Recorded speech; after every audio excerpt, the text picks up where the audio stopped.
बृहन्मुंबई महानगरपालिका शिक्षण विभाग वर्चुअल ट्रेनिंग सेंटर द्वारा मैं भारती सरोदे आपका स्वागत करती हूँ। नमस्ते बच्चों, कैसे हो? मैं हूँ आपकी हिंदी की टीचर भारती सरोदे। नमस्ते मेरे प्यारे प्यारे बच्चों। आज हम 7वीं कक्षा के सुलभ भारती का अभ्यास करेंगे। आज दूसरी इकाई का 7वां पाठ रहस्य यह पढ़ेंगे। यह पाठ एक कथा है जो बहादुर बच्चों की कथा है। इस कथा को डॉक्टर हरिकृष्ण देवसरे ने लिखा है। तो आओ कथा पढ़ते हैं। रहस्य इस कथा के लेखक है डॉक्टर हरिकृष्ण देवसरे। आपका जन्म 1940 नागौद मध्य प्रदेश में हुआ। मृत्यु 14 नवंबर 2013 को हुई। डॉक्टर हरिकृष्ण देवसरे जी ने बाल साहित्य रचना और समीक्षा के क्षेत्र में प्रशंसनीय योगदान दिया है। आपने अनेक पुस्तकों का संपादन कार्य भी किया है। आपको बाल साहित्य में योगदान के लिए साल 2011 में साहित्य अकादमी बाल साहित्य लाइफ टाइम पुरस्कार से सम्मानित किया गया। आप देश के पहले व्यक्ति थे जिन्होंने बाल साहित्य में डॉक्टरेट की उपाधि हासिल की थी। आपकी रचनाएं संपूर्ण बाल विज्ञान कथाएं आदि।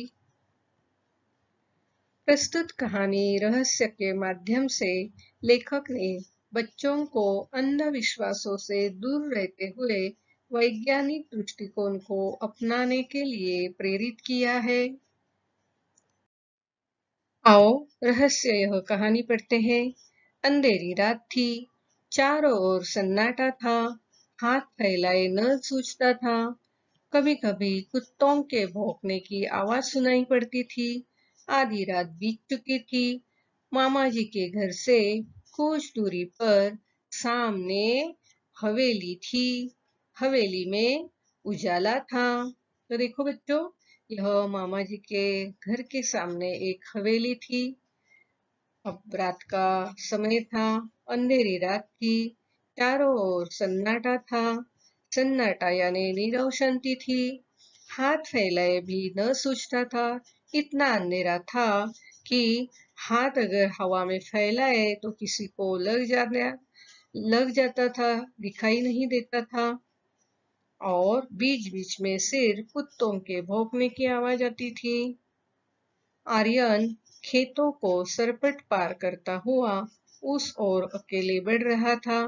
उस हवेली में आधी रात के बाद कल भी ऐसा ही उजाला देखा था। मामा जी ने पहले ही आर्यन से कह दिया था, उधर हवेली की ओर जाने की जरूरत नहीं, वह हवेली भूतों का डेरा है। तो ये जो आर्यन है उस हवेली की ओर निकल पड़ा था। वह खेतों को सरपट पार करता हुआ, सरपट इसका मतलब तेज भागते हुए, खेतों की ओर से तेज भागते हुए वह हवेली की ओर जा रहा था। उस हवेली के बारे में मामा जी ने पहले ही उसे बता दिया था कि वहां जाने की जरूरत नहीं है, क्योंकि वो हवेली भूतों का डेरा है। डेरा होना यानी डेरा डालना, इसका मतलब है निवास करना। तो मामा जी ने पहले ही उसे मना कर दिया था कि वहां नहीं जाना है। आर्यन मन ही मन मुस्काने लगा।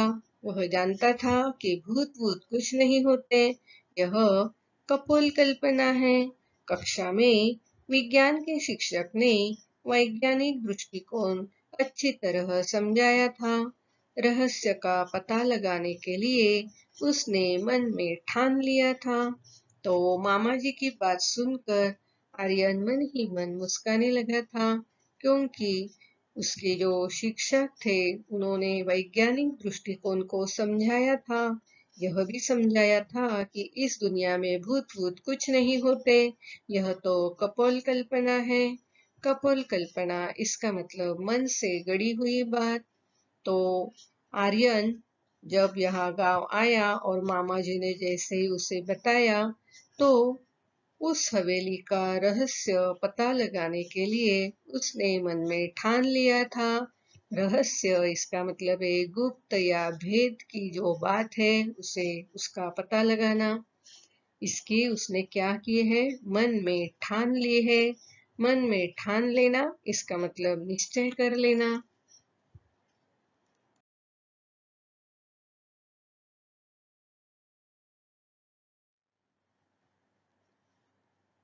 मामा जी ने कहा था, इस हवेली में पिछले 10-15 सालों से कोई नहीं रहता। पहले उसमें एक जमींदार का परिवार रहता था। अब जमींदार का परिवार खत्म हो गया। उस तरफ कोई आता जाता नहीं। एक बार घीसू उधर गया था, तो बेचारे का बुरा हाल हुआ था। 3 महीने तक खाट पकड़े रहा। तो देखो, मामा जी ने आर्यन से कह दिया था कि यह जो हवेली है 10-15 साल से वहां कोई रहता नहीं है। पहले उसमें यह जमींदार का परिवार रहता था। यह पूरा परिवार खत्म हो गया। फिर उस तरफ कोई आता जाता नहीं। एक बार मामा के यहाँ का घीसू उधर गया था, तो बेचारे का बुरा हाल हुआ था। बुरा हाल होना यानी दुर्दशा होना। और वह 3 महीने तक खाट पकड़े रहा। खाट पकड़ना यानी बीमार होना। तो वहां जाने के बाद उसने ऐसा क्या देख लिया कि उसका बुरा हाल हो गया और 3 महीने तक वह खाट पकड़े रहा। आर्यन करवटें बदलता रहा। आधी रात को उठकर छत से उसने हवेली को फिर से देखा। वहां रोशनी थी। गर्मी की छुट्टियां बिताने के लिए वह मामा जी के घर आया था। यह एक समृद्ध गांव था। अभी मामा जी ने जब से उसे बताया है कि उस हवेली की तरफ जाना नहीं, वहां भूतों का डेरा है। और आधी रात को वहां रोशनी देखकर आर्यन बार बार सोचता रहा कि क्या होगा वहां। तो इसी सोच में वह करवटें बदलता रहा। करवटें बदलना इसका मतलब है बेचैन रहना। उसके मन में बार बार यह आता रहा कि क्या होगा उस हवेली में। तो यह जो गांव था मामा जी का, बड़ा अच्छा गांव था। आगे पढ़ते हैं। मामा जी के पास एक विदेशी डिजिटल कैमरा भी है। यह बात आर्यन को मालूम थी। मामा जी की एक लड़की थी, उसका नाम था कनिष्का। आर्यन ने कनिष्का से कुछ सलाह मशविरा किया। दोनों बहादुर थे। अगला कदम उठाने के लिए उन्होंने कमर कस ली। देखो, यहाँ आर्यन के मामा की जो लड़की है उसका नाम कनिष्का है। तो आर्यन ने कनिष्का से इस हवेली के बारे में सलाह मशविरा किया। सलाह मशविरा करना इसका मतलब विचार विमर्श करना, बहस करना, चर्चा करना। वह तो उस गांव में ही रहने वाली थी, इसलिए आर्यन उसके साथ इस हवेली के बारे में बहुत कुछ बोल रहा था, चर्चा कर रहा था। आर्यन जैसे ही कनिष्का भी बहुत बहादुर थी। ये दोनों बच्चे बड़े बहादुर थे। तो अगला कदम उठाने के लिए उन्होंने कमर कस ली। कमर कसना इसका मतलब दृढ़ संकल्प करना। तो आर्यन और कनिष्का दोनों ने इस हवेली में क्या है इसका पता लगाने के लिए दृढ़ संकल्प कर लिया था।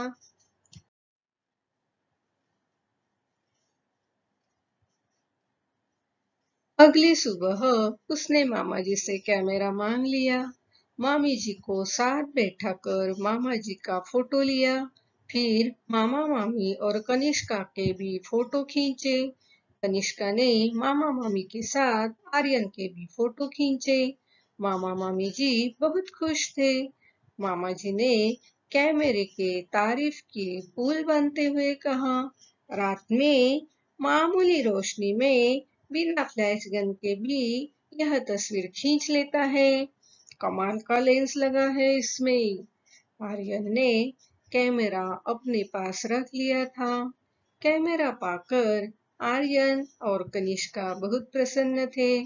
वे दोनों रात होने का इंतजार करने लगे। रहस्य का पता लगाने का यह अच्छा अवसर था। तो देखो बच्चों, ये जो मामा जी के पास कैमरा था, उसमें बहुत ही अच्छी लेंस लगाई थी, कमाल की लेंस लगाई थी, जिससे कम रोशनी में भी रात के फोटो खींचे जाते थे। तो आर्यन ने क्या किया, मामा जी से कैमरा मांग लिया। मामा मामी के, कनिष्का के और उनके कनिष्का ने फोटो निकाले। इतने सारे फोटो निकालने के बाद मामा मामी जी तो खुश हो गए। मामा जी उस कैमरे की बड़ी तारीफ के पुल बांधने लगे। तारीफ के पुल बांधना यानी प्रशंसा करना। बता रहे थे कि मामूली रोशनी में रात में यह बिना फ्लैश का तस्वीर खींच लेता है। इसमें कमाल का लेंस लगा है। तो इस तरह आर्यन ने क्या किया, कैमरे को हासिल किया। मामा जी से कैमरा हाथ में ले लिया और अपने पास ही रख लिया। कैमरा मिलने के बाद आर्यन और कनिष्का बहुत प्रसन्न थे। अब वो दोनों रात होने का इंतजार करने लगे।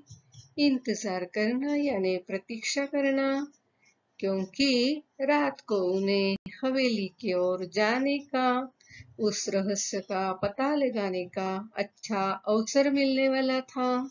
अवसर यानी मौका मिलने वाला था।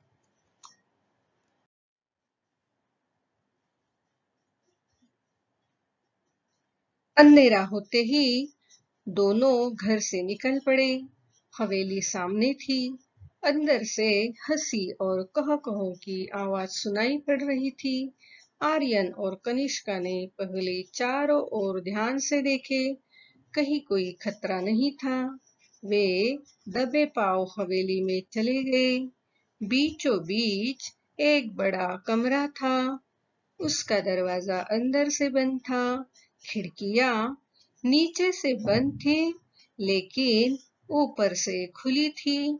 तो देखो बच्चों, इस हवेली के अंदर अब वो दोनों गए हैं।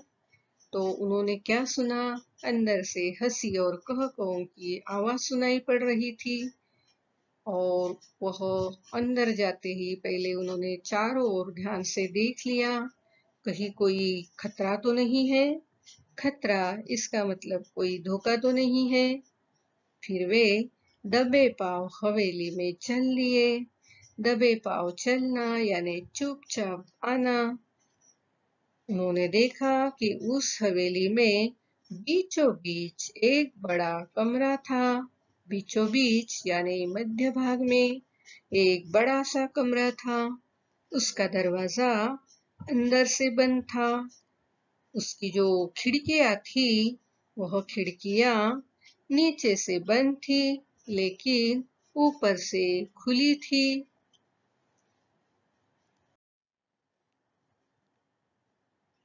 बड़ी सावधानी से आर्यन ने अंदर झांक कर देखा। हट्टे कट्टे, मोटे तगड़े, बड़ी बड़ी मूछों वाले कई लोग पगड़ी बांधे बैठे थे। उनके साथ कमीज और पैंट पहने हुए भी कुछ लोग थे।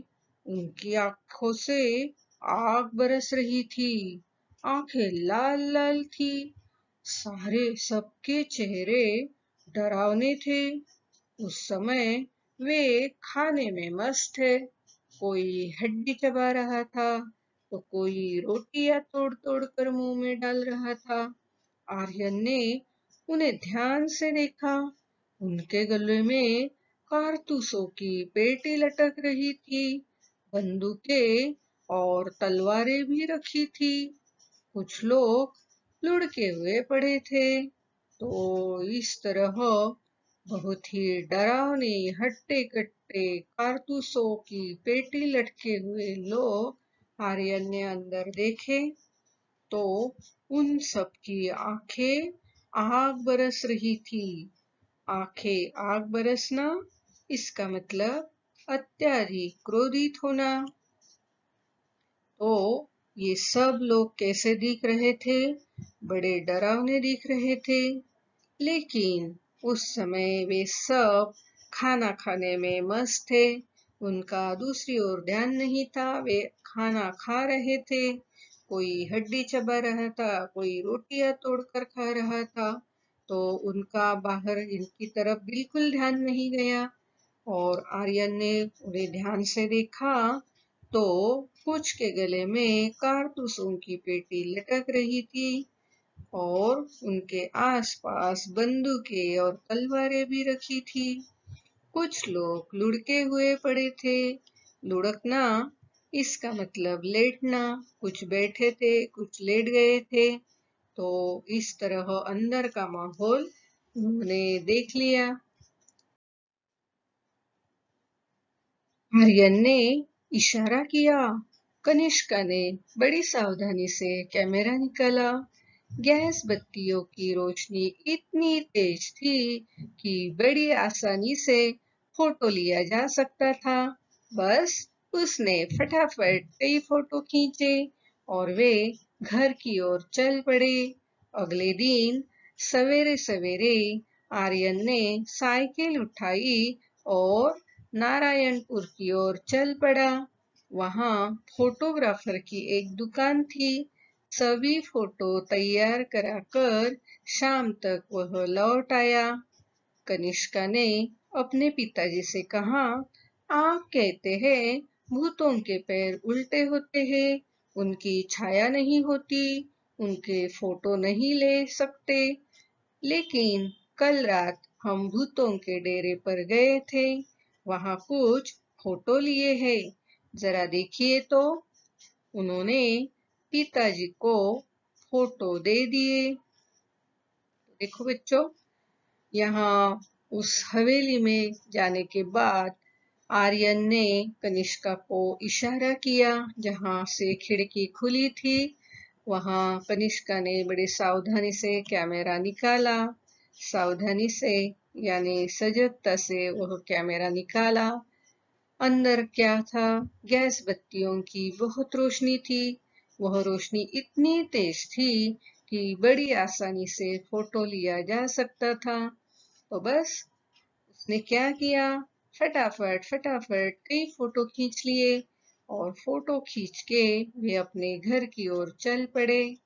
अगले दिन आर्यन ने क्या किया? साइकिल निकाली और नारायणपुर की ओर चल पड़ा।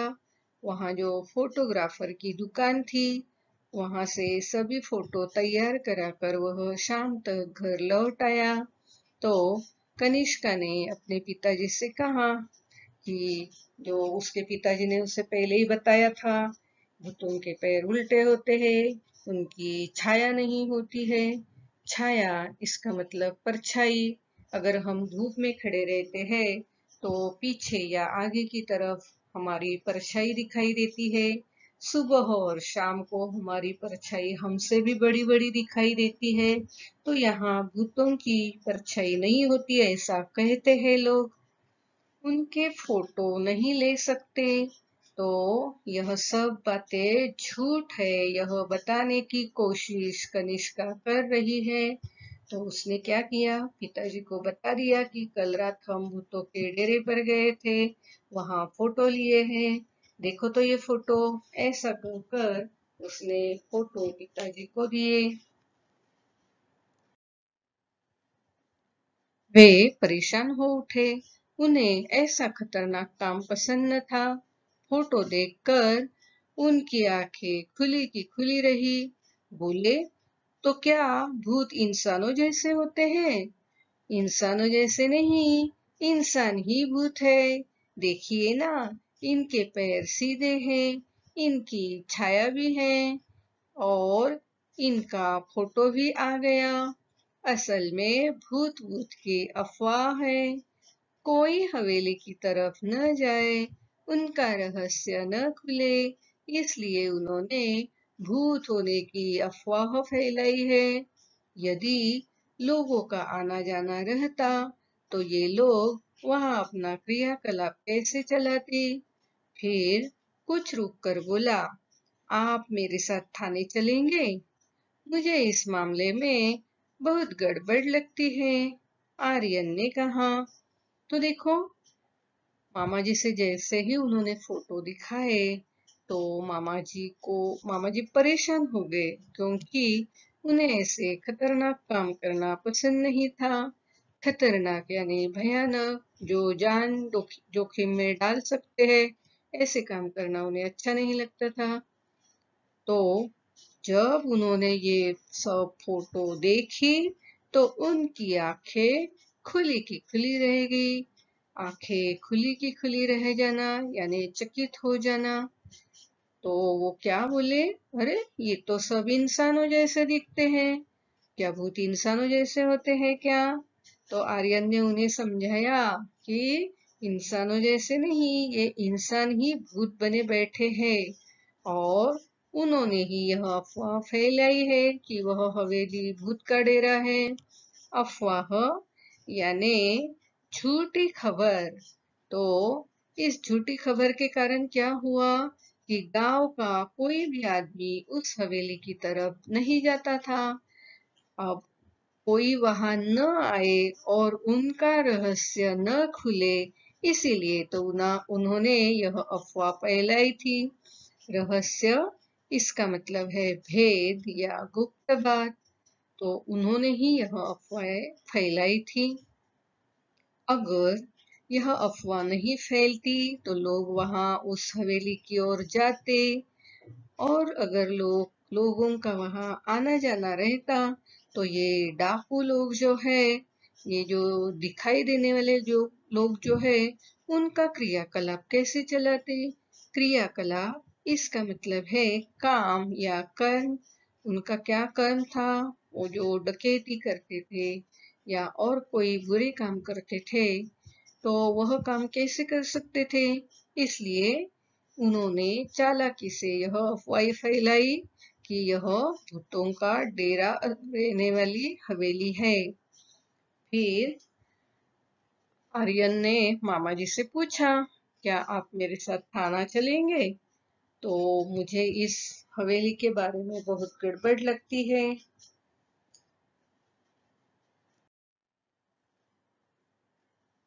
थानेदार ने फोटो देखते ही कहा, इन डाकुओं के गिरोह ने कई वर्षों से बहुत ही उत्पात मचा रखा है। डकैती, राहजनी इनका पेशा है। कई वर्षों से इनकी तलाश की जा रही है। इनको पकड़ने के लिए पुलिस ने अपना खून पसीना एक कर दिया था। शाबाश, तुम दोनों ने बहुत ही बहादुरी का काम किया है। कहाँ है ये? आप तैयारी कीजिए, ठिकाना मैं बताता हूँ, आर्यन ने कहा। तो देखो, ये सारी तस्वीरें देखकर वो जो थानेदार थे, उन्होंने आर्यन को बताया कि यह जो डाकुओं का गिरोह है, गिरोह इसका मतलब टोली या समूह, ये डाकुओं की जो टोली है, उन्होंने कई वर्षों से बहुत ही उत्पात मचा रखा है। उत्पात मचाना यानी उधम मचाना, उपद्रव देना। इनका पेशा क्या है? तो डकैती करना, डकैती यानी लूटपाट करना, और राहजनी करना। राहजनी, इसका मतलब है रास्ते में लोगों को लूटना।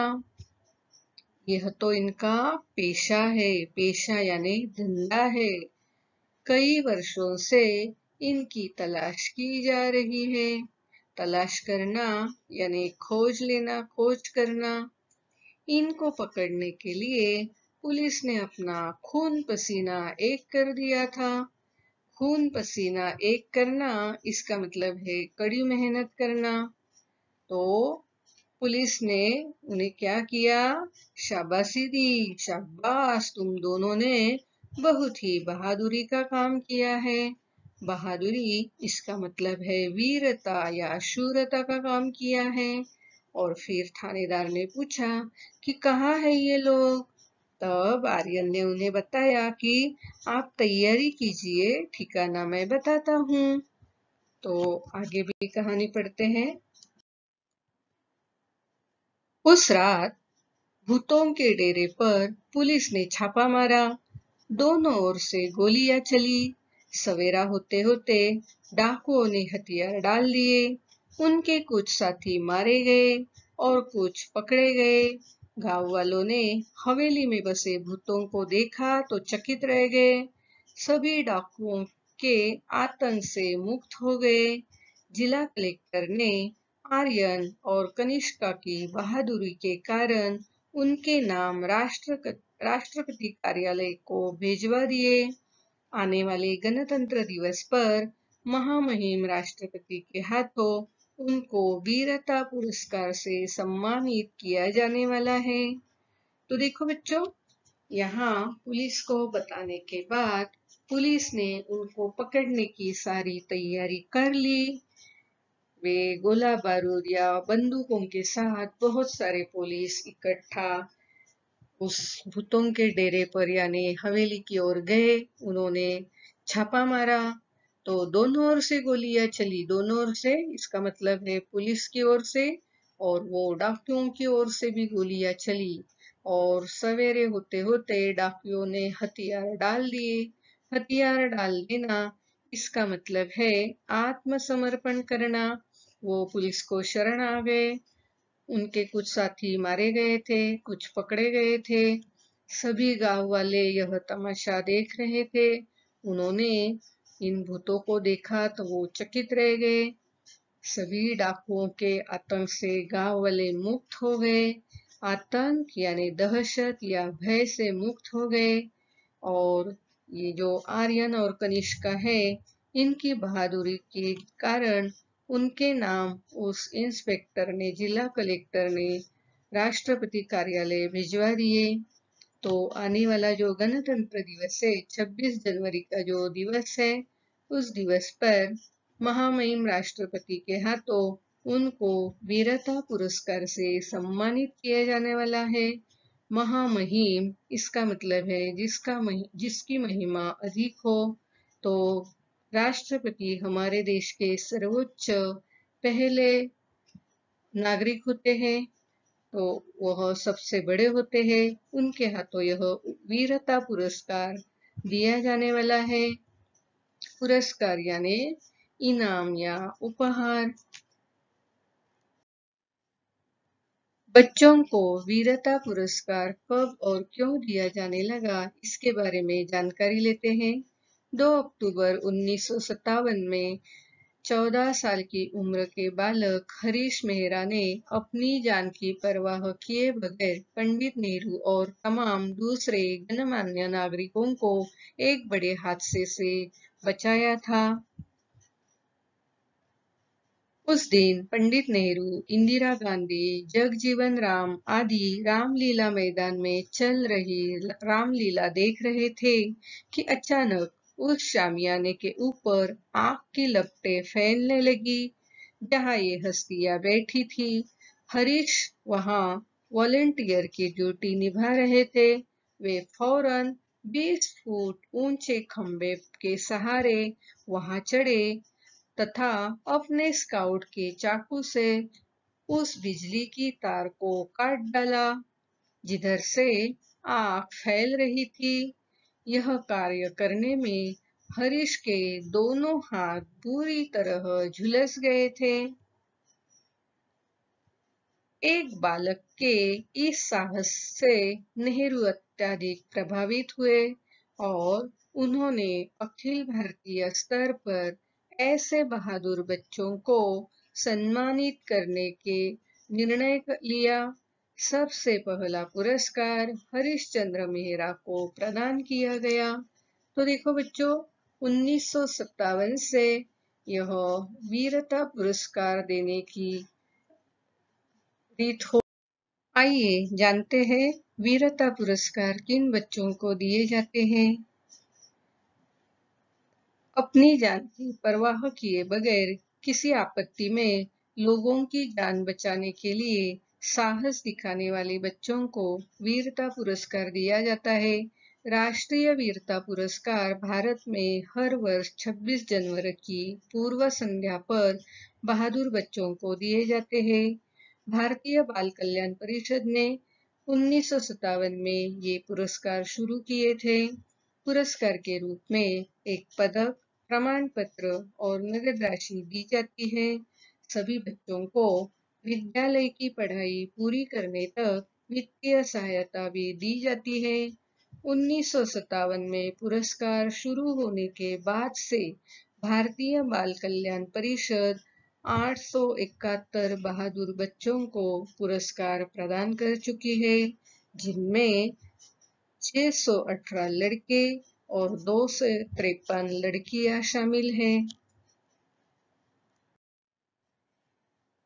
देखो तो, ये है कुछ बहादुर बच्चे और उन्हें वीरता पुरस्कार से सम्मानित किए जाने पर उनकी ये तस्वीरें निकाली हैं।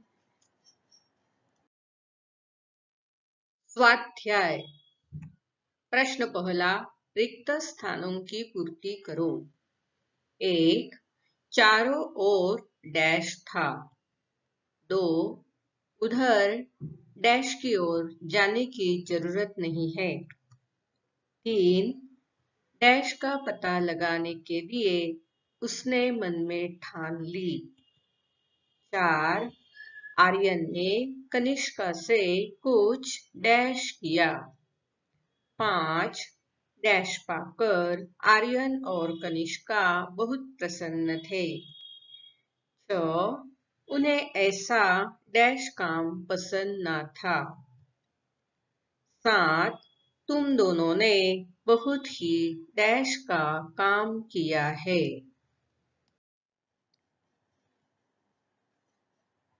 तो बच्चों, आज हमने 7वां पाठ रहस्य जो एक कहानी है पढ़ा है। कैसी लगी कहानी आपको? इस कहानी में आर्यन और कनिष्का ने जो वीरता दिखाई है वह सचमुच बहुत ही अतुलनीय है। लेकिन यह कहानी पढ़ते पढ़ते हमारे स्वाध्याय तो पूरे करने रह गए हैं, तो अगले वीडियो में हम जरूर ये स्वाध्याय पूरे करेंगे। आज आपने यह वीडियो कंप्यूटर, लैपटॉप या मोबाइल पर देखा होगा।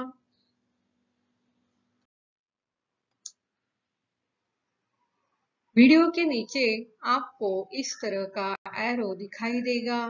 इस एरो को क्लिक करते ही आपके सामने डिस्क्रिप्शन बॉक्स खुल जाएगा। डिस्क्रिप्शन बॉक्स में आपकी कक्षा, विषय, घटक तथा शिक्षक का नाम होगा और साथ ही आपने जो वीडियो देखा है उस पर आधारित कुछ प्रश्न होंगे, जिसके उत्तर आप अपने कॉपी में लिखना है।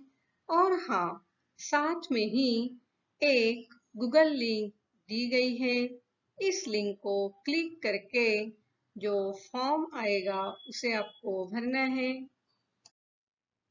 इस तरह का गूगल फॉर्म आपके सामने खुल जाएगा, जिसे क्लिक करके भरना है और अंत में यह जो सबमिट का बटन है उसे दबाना है। और हाँ, अगली बार 7वीं कक्षा का हिंदी विषय का वीडियो देखने के लिए हमारा ये थंबनेल जरूर याद रखना। मेरा ये वीडियो आपको जरूर पसंद आया होगा, तो लाइक कीजिए, शेयर कीजिए और सब्सक्राइब कीजिए। मेरा ये वीडियो ध्यान से देखने के लिए आप सभी को बहुत बहुत धन्यवाद।